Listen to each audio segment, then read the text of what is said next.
More dangerous than Trump or freedom fighter U.S.A.? Love him or hate him, Ron DeSantis' sketchy skeletons are coming out of the closet. Born to blue-collar parents and holding degrees from Yale and Harvard, native Floridian Ron DeSantis seems as American as apple pie, and he highlights his 6 years of active duty service that began in 2004 with his Top Gun campaign video. Never, ever back down from a fight. But DeSantis wasn't a fighter pilot. Instead, he started as a judge advocate general with the U.S. Navy while earning a Harvard law degree. Full-time tenure saw him working at Guantanamo Bay before landing a Navy SEAL advisor job in Iraq. According to the Florida Phoenix, Navy records revealed in 2018 that DeSantis was a prosecutor and a Guantanamo Joint Task Force scheduler/administrative officer. One prisoner recalled what DeSantis was like at the facility. During a hunger strike, DeSantis allegedly had military personnel force feed Ensure through the captives' noses. The informant claimed to Eyes Left, "Ron DeSantis was there watching us. We were crying, screaming. We were tied to the feeding chair. And that guy, he was watching that. He was laughing, basically." For his part, DeSantis has never disclosed his functions at Gitmo. After leaving the Navy, DeSantis turned to politics, winning a House seat in 2012. Almost immediately, he showed his Republican stripes by calling out President Obama's foot-dragging on the Affordable Care Act and the deportation of non-criminal illegal immigrants. According to The Hill, DeSantis said in 2014, "President Obama has not only failed to uphold several of our nation's laws, he has vowed to continue to do so in order to enact his unpopular agenda." Obamacare is failing and the American people are paying the price for this failure. DeSantis took heat from colleagues when he opposed $9.7 billion in relief to Hurricane Sandy victims in 2013. He would approve a $36.5 billion package to benefit Floridians experiencing similar hardships 4 years later. But DeSantis found common ground with like-minded Republicans in Congress by co-founding the Freedom Caucus in 2015 to quash legislation deemed too centrist. Months later, the group attacked its own Republican Majority House Speaker John Boehner over Planned Parenthood funding. After he resigned, Boehner commented on the caucus, telling Politico, "They're anarchists. They want total chaos." DeSantis has never fancied himself as being too intertwined with the Republican Party. As he once said via CNN, "Too many of them have been really co-opted by the establishment system in Washington. I think I'm somebody who's coming as an outsider. I'm looking to change the system." Another outsider was presidential candidate Donald Trump. In 2016, Trump won partly because he also garnered support when he railed against the Republican establishment. "The forgotten men and women of our country will be forgotten no longer." DeSantis threw his support behind the former president. He even introduced an amendment to stop an investigation by special counsel Robert Mueller surrounding allegations that Trump colluded with Russia to win the election. DeSantis said via Politico, "The probe didn't identify a crime to be investigated and practically invites a fishing expedition. Congress should use its spending power to clarify the scope and limit the duration of this investigation." The action did not go unnoticed by Trump, who tweeted his support for DeSantis to become Florida's next governor in 2017. Posting, "Congressman DeSantis is a brilliant young leader who would make a great governor of Florida. He loves our country and is a true fighter."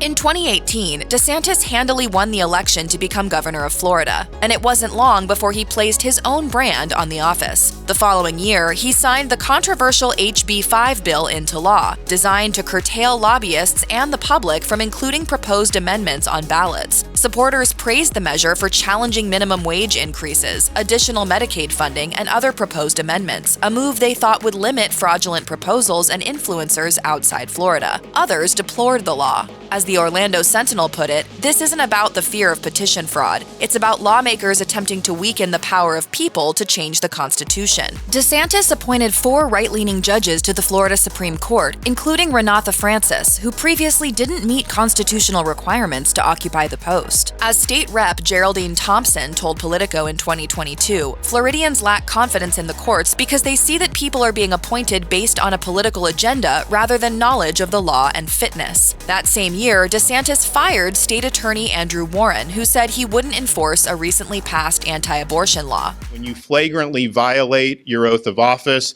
when you make yourself above the law, you have violated your duty. Warren sued, and while a judge noted that DeSantis was in violation of the First Amendment, Warren could not be reinstated since the suspension was based on his conduct as opposed to his speech.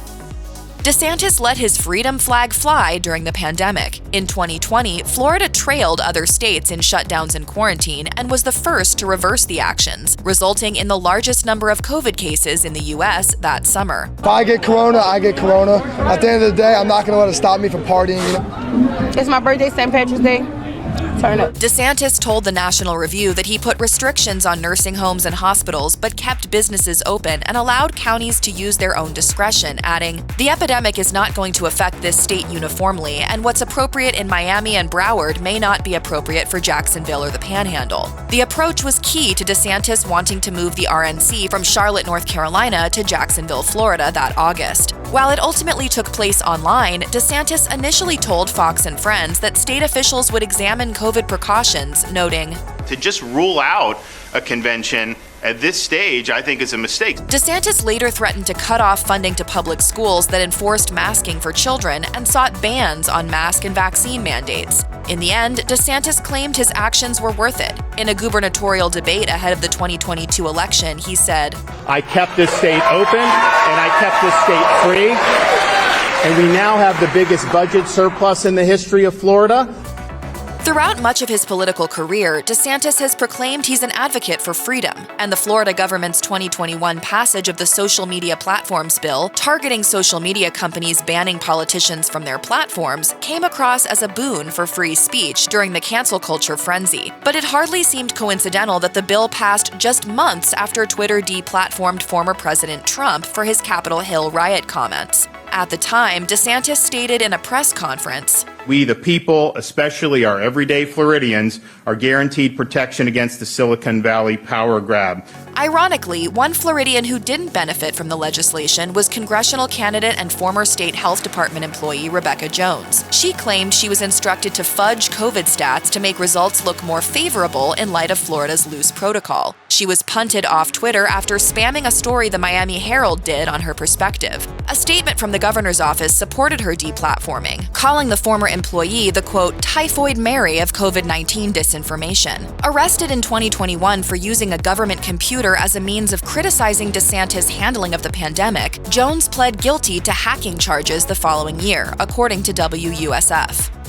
After winning his second term as Florida's governor, DeSantis declared, We will never, ever surrender to the woke mob.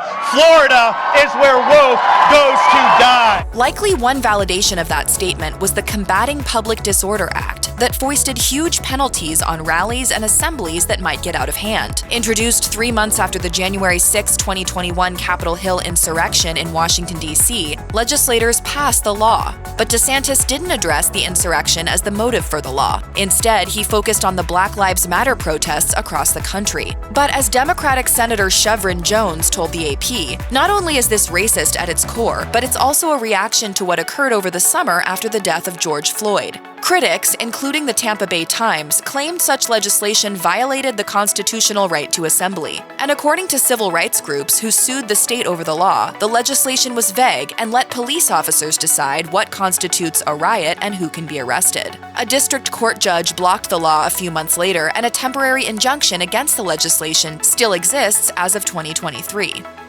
In September 2022, DeSantis made global headlines for flying 48 migrants to Martha's Vineyard in Massachusetts to rile Democrats lenient on immigration reform. The governor claimed it was part of a $12 million budget to rid Florida of unauthorized migrants. The legislature gave me $12 million. We're going to spend every penny of that to make sure that we're protecting the people of the state of Florida. But the migrants weren't taken from Florida, but instead a shelter in San Antonio, Texas. And the source of anti-migrant funding was interest from federal monies earmarked for the pandemic. Then there's the relationship between the Florida government and Vertil Systems, which supplied the planes for the transpo.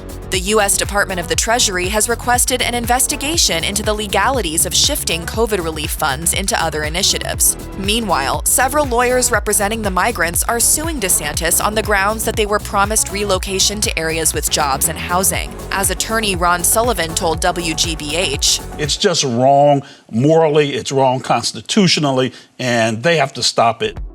It's no secret that DeSantis is bullish on education, so it was hardly surprising when he introduced the Stop Woke Act, designed to ban the teaching of critical race theory in schools. Woke was an acronym for Wrongs to Our Kids and Employees. But for detractors, DeSantis seemed hell-bent on keeping diversity and inclusion programs from entering the classroom. But DeSantis has already begun to gatekeep the teaching of American history earlier in 2021 with more anti-CRT. Education organization head Ben Frazier told the Orlando Sentinel it's an effort to whitewash, cover up, and candy-coat history. In 2022, DeSantis rolled out the Parental Rights in Education bill. This legislation prevents educators from talking about gender and sexual orientation to kindergarten through third grade aged students. In 2023, DeSantis stacked the liberal New College in Sarasota with conservative board members, allegedly keen on converting it into a private Christian school. He also prohibited an AP African American Studies course from being taught in high schools on grounds that it, quote, lacks educational value. Who would say that an important part of Black history is queer theory? That is somebody pushing an agenda on our kids. For some, it was a massive overstep. As Breaking Point's co-host Crystal Ball noted, you can't run around being like, I'm the pro free speech guy, and then be banning books and banning entire courses.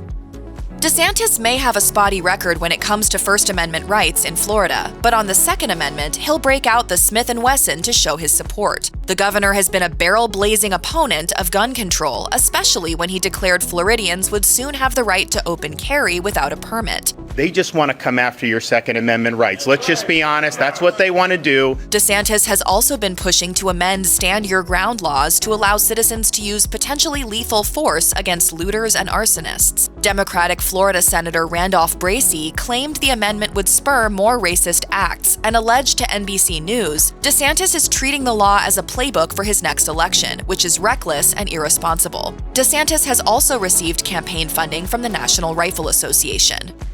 When it comes to issues regarding gender ambiguity, identity, and orientation, DeSantis would rather face two options, for or against. Not surprisingly, the politician leans to the latter, as evidenced by his parental rights in education legislation in 2022. It not only rejected teachings concerning gender in kindergarten through third grade, the legislature also allowed students' parents to sue a school district where there was evidence of gender identity or sexual orientation being discussed. Eventually, with prompting from upset fans and critics, Disney World decried the measures as anti-LGBTQ. Soon thereafter, DeSantis eliminated Disney World's special district status, including its tax benefits.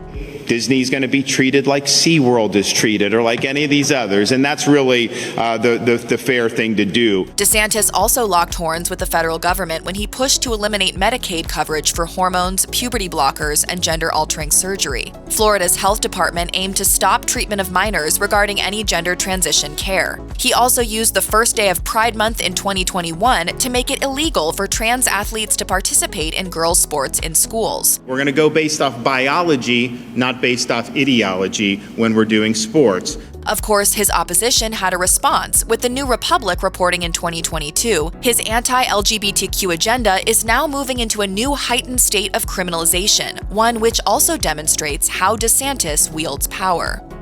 When the Supreme Court reversed Roe v. Wade, the ruling gave states the right to ban abortions. And with DeSantis at the helm, Florida had already imposed restrictions. Signing an act into law on March 4, 2022, DeSantis made sure that abortions could not be performed beyond 15 weeks. The termination of pregnancy statute involves severe penalties for doctors or patients who violate the law, and it affects officials who fail to report an abortion. Women impregnated through sexual assault or incest are also not exempt. We are here today to defend those who can't defend themselves. The signing ceremony hardly impressed President Joe Biden, who tweeted, "Last night, the Republican-controlled Florida legislature passed a dangerous bill that will severely restrict women's access to reproductive health care. My administration will not stand for the continued erosion of women's constitutional rights." A few months later, Politico reported that the Florida ACLU sued the state on grounds that the law would prevent Floridians from exercising their fundamental constitutional right to decide whether to have an abortion prior to viability. If you or anyone you know has been a victim of sexual assault, help is available. Visit the Rape, Abuse, and Incest National Network website or contact RAIN's National Helpline at 1-800-656-HOPE 4673.